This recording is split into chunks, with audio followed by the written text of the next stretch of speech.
La ventana del cine que abrimos en esta tarde de verano con Carlos Marañón. Carlos, ¿qué tal? Buenas tardes. Hola, Roberto. Hola. Director de Cinemanía y nuestro hombre del cine en estas ventanas donde nos vamos a asomar. Él viene del cine y después nos cuenta qué es lo que ha visto, por cierto, en estas sesiones de verano, que hoy, por cierto, se estrena con la referencia a una película. Bueno, dicen que los suecos, los nórdicos, en general son los maestros del suspense, del thriller, del terror, y esta película es una película de terror, exactamente. Midsommar está dirigida desde luego por el hombre de moda en el cine de esa categoría, ¿no? Ari Aster, que nos dejó a todos completamente aterrados con Hereditary, si os acordáis, aquella película con Toni Collette, en que moría la abuela y bueno, ella que manejaba casitas de muñecas, casitas pequeñas, empezaba a sentir un agobio vital importante y esta vez, aunque las apariencias, por lo que tú has dicho, parece una película luminosa, llena de flores, llena de verano, llena de luz. Sin embargo, lo que aparenta es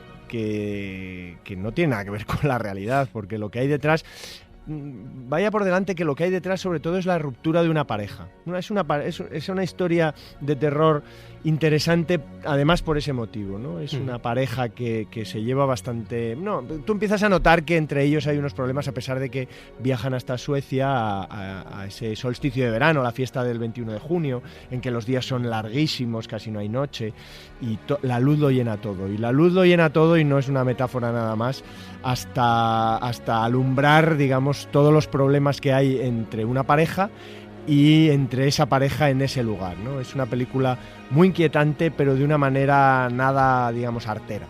I told you that I want to go to that festival in Sweden. Oh, you said it would be cool to go. Yeah, and then I got the opportunity and I decided to do it. Este es el tráiler en versión original de esa interesante propuesta de terror, pero bajo la luz hiriente, a veces a plena luz del día, y esto doblado. Te dije que quería ir a ese festival en Suecia. No, dijiste que estaría guay ir. Ya, pero ha surgido la oportunidad y he decidido ir. No me importa que vayas, pero me gustaría que me lo hubieras dicho, nada más.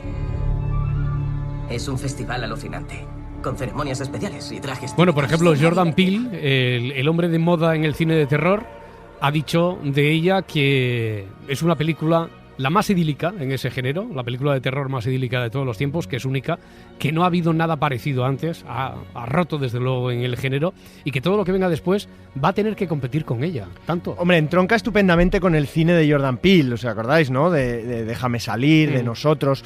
Va por ahí, por un tipo de terror nada basado en los sustos, nada basado en la música, nada basado, digamos, en lo meramente truculento, sangriento, ¿no? Todo está mucho más, digamos, con sordina, hasta que sí, obviamente, luego hay un momento en el que toda esa luz se convierte en pánico, ¿no? Y tiene una banda sonora, además, esta película de Bobby Kerlich, lo he apuntado porque a mí me gustó muchísimo, que te marca mucho. Y recuerda mucho a un clásico un poco alternativo, si os acordáis, aquel de Wicker Man, aquella película que luego hizo un remake Nicolas Cage, en la que un hombre entraba dentro de un universo femenino muy agobiante, pero a priori era todo felicidad.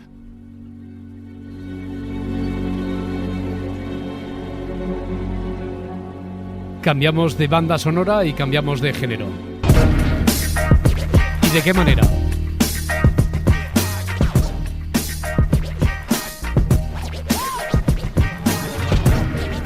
Porque también este viernes se estrena Super Empollona con el debut de Olivia Wilde como directora. ¿Quién es que había hecho Olivia Wilde? Pues es su primera película, pero Olivia Wilde es la actriz de, bueno, una de las chicas de House, por ejemplo, una de las compañeras, de House, estaba en Tron Legacy, estaba en Her también. Es una actriz potente, es una estrella de Hollywood que de repente nos ha sorprendido muchísimo. Yo aquí, al hablar de Super Empollonas, tengo que meterme en un lío. ¿Por qué?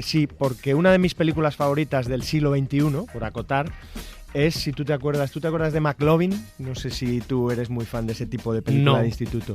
Una película que se llama Super Salidos. Super Salidos, sí. Bueno, a ver, fan no, pero es una de mis películas favoritas. ¿En serio? Y mucha gente, la misma reacción que tienes tú, la ha tenido mucha gente conmigo. Y yo creo que es mucha gente que no la ha visto. Pero ese en serio, claro, yo tampoco la he visto. Vale, ese en serio a lo mejor porque no es en demérito de la película, sino porque no es muy habitual en un hombre experto de cine como tú decir, pues esa película de referencia, una de mis favoritas es Super Salidos. Es una de mis películas. Y me ha pasado muchas veces con gente que por el título le ha echado para atrás. Super Salidos, que en inglés era Superbad, en inglés estadounidense era Superbad, era una película, una comedia de Judd Apatow. Viene a ser un poco esa idea. Le pasa lo mismo para empezar. El título en castellano es horroroso, súper empollonas. En Estados Unidos se llama Booksmart, que viene a ser como las súper empollonas. Bueno, las chicas que sacan buenas notas, las personas que sacan buenas notas, que tienen un expediente, digamos, muy limpio, muy bonito, ¿no? Y en este caso son dos amigas, no son dos amigos como sucedía con Jonah Hill y Michael Cera en Super Salidos, sino son dos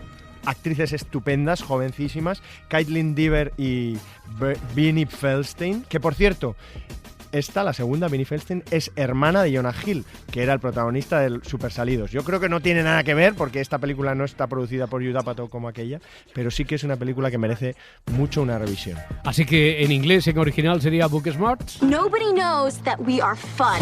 We didn't party because we wanted to focus on school and get into good colleges. Eso en versión original, porque doblada y comercialmente llega a las carteleras como Super Empollona. Hoy vamos a ir a una fiesta. ¿Qué? Nadie sabe que somos divertidas. No hemos ido a fiestas porque queríamos centrarnos en los estudios y entrar en buenas universidades. Y ha funcionado. Pero los irresponsables que sí que han ido a fiestas también han entrado en ellas. Se me dan que te cagas las pajas, pero también saqué un sobresaliente en selectividad. Bueno, además de este aliciente, el que nos haya dicho Carlos Marañón que él tiene como referencia Super Salidos y que esta podría ser, a ver, que va por esa línea. Es una peli de instituto, hay que enmarcarlo ahí, pero sí que es una peli de instituto que sucede normalmente fuera del instituto. Recuerda un poco a aquel Todo en un día también de Matthew Broderick, que el tío quería hacer pellas, no sé si os acordáis, esa es una ochentera, o sea que tiene como referente Super Salidos reciente y tiene también como referente las películas ochenteras y de instituto, pero en este caso va un poquito más allá, porque ellas intentan colarse en una fiesta de instituto, que es lo que más les apetece, después de haber sido las típicas chicas que sacan todos sobresalientes, están un poco hartas y quieren como recuperar el terreno perdido, y está muy bien. A mí me sorprende que Olivia Wilde, que ya te digo que pasa por ser una estrella de Hollywood, haya hecho una película que en el fondo lo que trata es de la amistad, y ya no hablo ni de masculina, como era en este caso Super Salidos, ni femenina, habla de la amistad, ¿no? Y ese concepto también del BFF, que es el Best Friends Forever, aquí lo trata con mucha más sensibilidad de lo que estos diálogos tan simpáticos pueden aparentar. Hay un trasfondo de amistad real, de amor entre amigas, y no amor, en este caso no hablamos de amor sexual, sino de amor real, que es muy muy interesante, y la película está muy bien. Sí, y además no hemos hablado lo suficiente, quizá no hemos subrayado lo del reparto, donde hay nombres como Lisa Kudrow, ¿no? Claro. Que es, bueno, Phoebe. Hay nombres muy de comedia, Jason Sudeikis, muy del Saturday Night Live, o sea que por ese lado es una película bizarra, es una película traviesa, pero sí que es verdad que no es solo eso, no es solo una película, no es una tonta, para entender. No es una tonta. Bueno, tenemos también la última de Liam Neeson. Se hizo el silencio.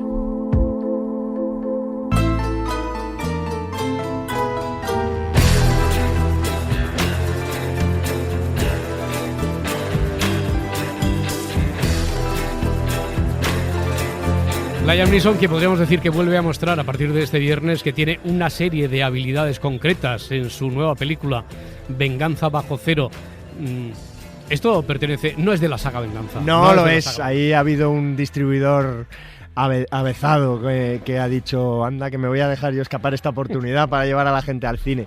Es cierto, había hecho 3 venganzas previas, y en este caso, bueno, es este género que ya ha convertido él en propio, el género vengador o el género hombre bueno que acaba metido en unos líos de violencia absoluta, pero es un remake de una película noruega, que estaba muy bien, que yo también la pude ver, que era Stellan Skarsgård. En este caso hace, digamos, Liam Neeson hace de Stellan Skarsgård, que son dos actores que son muy similares también físicamente.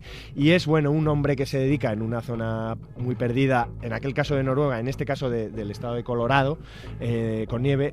Él lleva un quitanieves y su vida es más o menos tranquila. Hasta que de repente, por un error, por una equivocación de identidades, su hijo es asesinado por una mafia. Una mafia que además están metidos en drogas, una mafia de narcos, que están metidos además en un tema que se llevan muy mal con los digamos, con los indígenas autóctonos, con los indios, digamos, que quedan en reservas todavía en Colorado. Y eso hace que el totum revolutum sea aún más, digamos, curioso. Y es por eso que la película funciona. Cuanto más, digamos, loca, cuanto más muerte absurda hay, un poco en la línea de Fargo, ¿te acuerdas de ese estilo Coen en medio de la nieve, sangre en medio de la nieve? Por ahí él se va metiendo ya en una espiral de muerte que en un personaje que en teoría es pacífico, pero que se ve arrastrado a ello, digamos. Sangre en medio de la nieve. Venganza bajo cero en original. Y que suena así doblada. No soy de dar discursos. Soy un tipo corriente que mantiene en condiciones un trocito del planeta. Referentes, pero Fargo, es un honor la nieve, el hielo. Bueno, es el remake de una película noruega, dirigida además por el mismo director que hizo la original noruega. Hans-Peter Moland, uno tras otro. Se dan ya muchos casos ya sobre todo de adaptaciones del cine escandinavo, del thriller escandinavo en series, ¿no? Te acordarás de Bron Broen, que fue de Bridge, pero en este caso Contraband, en este caso Déjame entrar, Millennium también tuvo versiones de ambos, Insomnio, y en este caso, como pasó con Contraband, que también era una película que había dirigido el mismo director, en ese caso islandés, en este caso Hans-Peter Moland está detrás de las cámaras, pero viene a ser un poco este semigénero, este subgénero que el propio Liam Neeson se encuentra tan cómodo y ha reinventado. Con Laura Dern, por cierto, que es un comeback, como se dice ahora, es un regreso desde hace unos años que ha vuelto a la primera línea del cine y nos alegramos.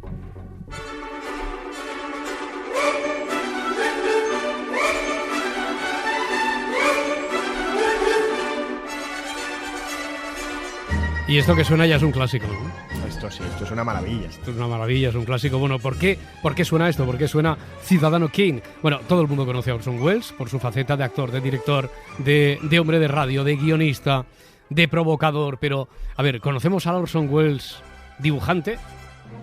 Parece que de eso trata el documental La mirada de Orson Welles. Un documental, y vamos a hablar de si es una moda o no, porque están llegando muchos y muy interesantes. Es tremendo el aluvión por tierra, mar y aire, diríamos, ¿no? Por televisión, por las, digamos, por Netflix, por HBO. Está ahora mismo por series, por largometrajes en estrenos. Yo me alegro de que esté habiendo ahora hueco para estrenos documentales de largometraje.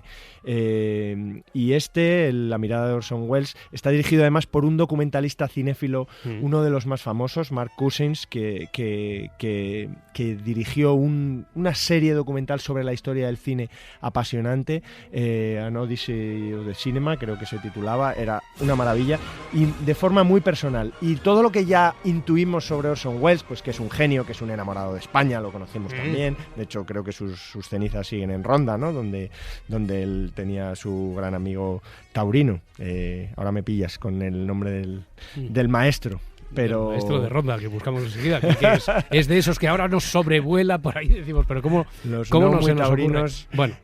Bueno, pero Orson Welles, sobre todo lo que sabemos, además intuimos, no solo viendo su trabajo, es que era un superdotado porque hacía bien todo. Hacía bien y era capaz de dedicarse al cine, empezó en el teatro, pero era también un hombre que no encajaba, quizá por eso, no encajaba muy bien dentro de lo que era el Hollywood de la época. Y a través de sus dibujos, Mark Cousins hace un recorrido que es muy nuevo para el que no lo conozca. Yo desconocía esa faceta suya, podía haber visto quizá algún boceto suyo de algún storyboard, quizá, pero es que era un pintor extraordinario. Antonio Ordóñez. Antonio Ordóñez. Muchas gracias, Ignacio, que lo ha buscado enseguida. Ahí está en un pozo, creo que están las cenizas de Orson Welles junto a su gran amigo Antonio Ordóñez. Bueno, pues este documental, La mirada de Orson Welles. Dear Orson Welles, you left no autobiography. But you left something else. Sobre su mirada como dibujante, que por cierto, además de los documentales, es que el propio Orson Welles parece que esté ahí de moda. David Fincher va a dirigir un biopic sobre el guionista de Ciudadano Kane. Es cierto. Pero esa voz que hemos oído de Mark Cousins no tiene que caer en saco roto porque es un tipo muy, muy peculiar, un tipo muy personal que hace unos documentales basados es un tipo que sabe muchísimo, pero que deja una impronta muy curiosa y que no te deja indiferente. Tiene una propuesta, no es el típico documental con, digamos, entrevistas, no, es una cosa muy personal con trozos de películas, es apasionante, sobre todo si te gusta Orson Welles. Oye, esto responde a una moda, tiene mucho que ver posibilidad de exposición en las plataformas Netflix, HBO, el haber encontrado ahí también una posibilidad, evidentemente, comercial para ellas, lo de los documentales, porque además de La mirada de Orson Welles, hace unas semanas se estrenó el documental Entendiendo a Ingmar Bergman. Es un furor, sí. El viernes que viene llega el gran Buster, sobre el mítico Buster Keaton. Bueno, es un buen momento para aprovechar el furor. Tenemos Apolo 11, que es maravillosa, tenemos Diego Maradona, que es espectacular, que estuvimos hablando aquí hace un par de semanas. Sí. Tenemos todavía, que es un documental póstumo, se estrenó póstumamente en España, Barda por Agnés, que estuve yo hace 2 semanas y la sala estaba llena aquí en Madrid. Es así, en televisión, como sabes, el caso Alcácer, El pionero con Jesús Gil, el mismo Parchís, se están estrenando incluso algunos ya un poquito más peculiares, como Me llamo Violeta o Amada, de temas más sociales. Yo creo que la realidad está de moda, más que el documental, porque si te fijas últimamente, ya hace años que estamos un poco incluso ya cansados de ver películas que empiezan por esta película está basada en hechos reales. Es algo como que a la gente le atrae, le acerca a lo que está a la historia que está contando, y yo creo que también hay una causa que es el presupuesto. Hacer una película documental muchas veces es más sencillo porque partes del trabajo normalmente de una persona, que es el director que está detrás, o del guionista y director, que suelen ser proyectos mucho más personales que puede hacerlos de repente una sola persona o meterse en ello una sola persona. Entonces financiar eso al final sale mucho más barato. El retorno que pueda tener, pues bueno, en determinadas circunstancias, y acuérdate de Michael Moore, a veces funcionan muy bien en taquilla y tienen retornos muy importantes, pero es cierto que ahora mismo está funcionando muy bien. La realidad, yo creo que como género es algo que nos interesa a todos, y los documentales que oscilan entre los más locos, los más, digamos, personales, como este que hemos comentado de Mark Cousins, los más, digamos, menos apegados a la pura realidad, y los más, digamos, reportajeados, los más cercanos al espíritu televisivo. Pero yo creo que es un momento de oro. Si esta era la época de oro de las series, yo creo que ahora es la época de oro del documental. Y de todos esos que has nombrado, de categorías, ¿dónde colocaríamos este de Sergio Ramos? El sabor de la derrota. El corazón de Sergio Ramos. Lo que cuesta ganar. ¿Lo has visto tú? ¿Tú que eres No, futbolero? no lo he visto todavía. Yo creo que todavía no ha habido pase de prensa. Últimamente, la verdad que... Pero no te lo vas a perder, entonces, tú como futbolero... No me lo voy a perder porque, bueno, me parece que es un tipo muy interesante. Yo creo que quizás llegan un poco pronto, yendo a hacer la crítica previa. Creo que quizá a mí me gusta esperar un poco a ver cómo terminan las carreras de los futbolistas. Lo dije cuando se estrenó también hace un par de años, un documental sobre Cristiano Ronaldo, o sobre el propio Messi que hizo Alex de la Iglesia. Me parece que es mejor... Y sobre la decisión de Griezmann justo hace un año. Bueno, eso ya me parece una perversión, digamos, del género. Ya me parece, bueno... En un día de buen humor podría decir que es una broma, pero yo creo que ahora, se nos está yendo un poquito de las manos. Claro. Además lo estamos convirtiendo ya en seriales, y ahí yo le veo un poco el truco a las plataformas, ¿no? En este caso es Amazon, pero otras hacen parecido. Bueno, tanto pues es así que de algunos hay dualidad. Cuando antes decías la ficción, la realidad, de algunos está el documental, y después de ese mismo documental, seriado, etcétera, hay una película. Claro. Una película de Netflix, pero también está Claro, no, es cierto, sí, es que ya se hace una pequeña industria de cada nombre, ¿no? Pero sí es verdad que Amazon se ha metido muy fuerte. El otro día leíamos en El País un reportaje sobre el tema, porque creo que preparaba otro sobre el Borussia Dortmund, tiene preparado otro sobre la corrupción en la FIFA, ese puede ser interesante, tiene preparado otro sobre Diego Maradona, al hilo del documental de Asif Kapadia. A ver, creía que decías al hilo del de Sergio Ramos, de Maradona también. No, al hilo del de Sergio Ramos, en Francia sacan uno sobre Varane, sobre Rafael Varane, o sea que fíjate, los dos centrales del Real Madrid van a tener serie documental, no documental, serie documental. A mí me parece quizá un poquito excesivo, pero yo lo veré pues porque puede ser interesante. Hombre, y por inquietud profesional. Exacto. Aquí el amigo que esta mañana ha estado en el cine.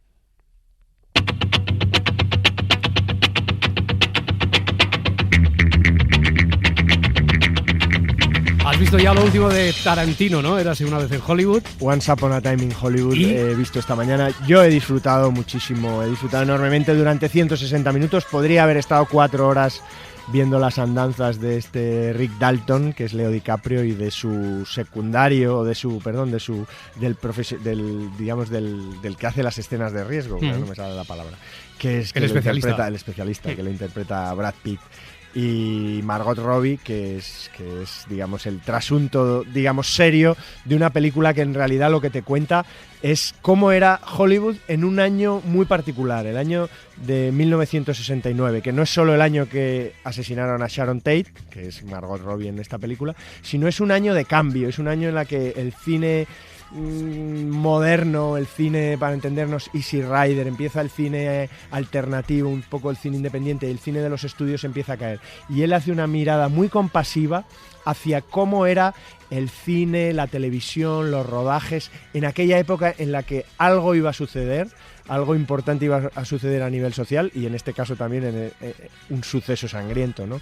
La verdad que la banda sonora es espectacular, los actores están estupendos, digamos que es una película más tranquila, no es una película de esas en las que Tarantino busque epatar en todo momento, y por ese lado probablemente a los que huyan de Tarantino por su lado más violento, pues a lo mejor pueden asumirlo mejor, y a lo mejor, claro, y a lo mejor a los que sí que les gusta ese Tarantino desatado pueden pensar que es una película un poquito más aburrida. A mí me parece una película completamente disfrutable, llena de humor, llena de cariño y de amor por el cine, y eso, los que amamos el cine, pues siempre estaremos en ese lado. I'm Rick Dalton. It's my pleasure, Mr. Schwartz. Lo último de Tarantino, érase una vez en Hollywood. Soy Rick Dalton. Es un placer, señor Schwartz. Que por cierto, ya para terminar, Marañón, a ver, es mi doble. dicen que va a ser la última película de Tarantino. La penúltima, ¿no? La penúltima. Esta es la novena. Él creo que ha dicho... Yo no me lo creo. De hecho, en nuestra portada de Cinemanía del próximo mes va a ser esta película, y lo ponemos un poco en duda incluso desde la portada, ¿eh? Porque incluso ya tiene como 3 o 4 proyectos. Tiene Star Trek, tiene Kill Bill 3, tiene otro proyecto más, de Django, revolver a Django, o sea, un western, un Kill Bill, una espacial. ¿Tú crees que ese hombre va a dejar de rodar? Yo creo que no puede vivir sin rodar. Sería una pena, la verdad. Yo creo que cada película de Tarantino hay que celebrarla, porque nos lleva al cine, y llevarnos al cine a estas alturas, a las salas, bueno, espero que la volvamos a comentar el día de su estreno. Seguro, esto solo ha sido un aperitivo. Claro. Oye, gracias por contagiarnos las ganas de ver lo último, lo penúltimo, lo que sea. De momento, lo último que va a llegar a las carteleras de Tarantino. Marañón, nos encontramos aquí el próximo miércoles. Encantadísimo, Roberto. Director de Cinemanía, muchas gracias. Un abrazo fuerte.